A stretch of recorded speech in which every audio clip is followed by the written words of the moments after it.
शिवसेना नेते संजय शिरसाट यांनी मोठा दावा केलेला आहे। 2019 साली भाजप आणि शिवसेनेमध्ये अडीच वर्षांचा फॉर्म्युला ठरलेला होता, असं मोठं विधान शिरसाट यांनी केलं। भाजपचे 105 आमदार असल्याने त्यांना मुख्यमंत्रीपद पहिले 2.5 वर्ष मिळणार होतं, असं शिरसाट म्हणाले।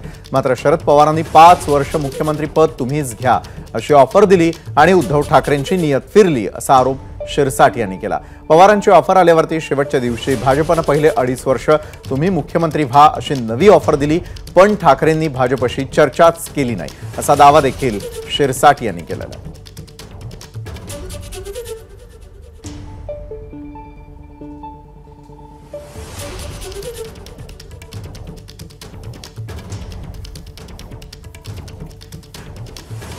वर्षाचा फॉर्म्युला 2.5 वर्षाचा फॉर्म्युला ठरला होता, त्याला आम्ही नाकारतच नाहीये। फॉर्म्युला ठरला होता ही निश्चित आहे, परंतु पहिले 105 ज्यांचे आमदार निवडून आलेले त्यांना प्रायोरिटी म्हणून त्यांनी ते मागितलं होतं। तरी शेवटच्या क्षणाला जेव्हा त्यांनी मान्य केलं की पहिले 2.5 वर्ष तुम्ही घ्या, परंतु सत्तेच्या लालसेपोटी सत्ता 5 वर्षाची जी काही ऑफर शरद पवारांनी दिली होती, 5 वर्ष तुम्ही मुख्यमंत्री राहा, मग ह्या फक्त लालसेपोटीच यांनी आघाडी केली आणि काँग्रेस आणि राष्ट्रवादी जी शिवसेना प्रमुखाला युती कधीही मान्य नव्हती त्या युती बरोबर ते गेले। त्याचा परिणाम आज त्याचा पक्ष फुटीमध्ये झाला। त्यांनी केलेलं वक्तव्य मी पहिलेच सांगितलं की त्यांनी वक्तव्य जरी केलं असेल 2.5 वर्ष नाही, पण 50-50चा फॉर्म्युला ठरला होता आणि शेवटला अखेरला भाजपने सांगितलं की ठीक आहे पहिले 2.5 वर्ष तुम्ही घ्या, पण बोलणी तर करा, परंतु त्या बोलणीला कोणी जायचं नाही हा आम्हाला आदेश होता।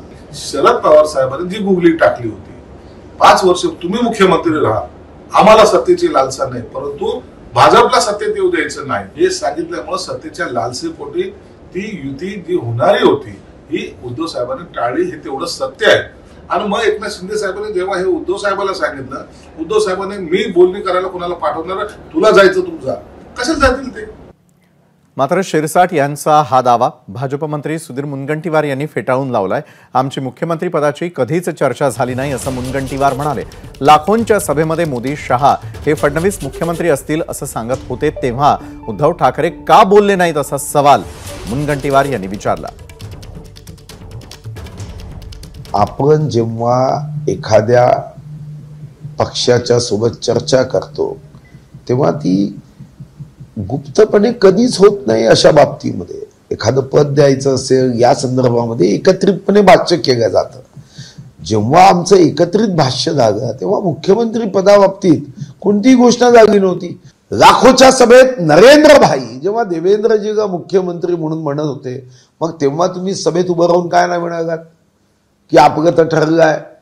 बरोबर 4 वाजता जेव्हा हे लक्षात आलं की आता कोणताही कौल बदलला जाऊ शकत नाही, आणि तेव्हा तुम्ही बरोबर अमित भाईचा दाखला दिला, 2.5 वर्ष सांगितलं आहे, आणि त्या पद्धतीने मग पुढे तुमचा प्रवास हा जनादेशाच्या ओमानाकडे सुरू झाला। एबीपी माझा, उघडा डोळे बघा नीट।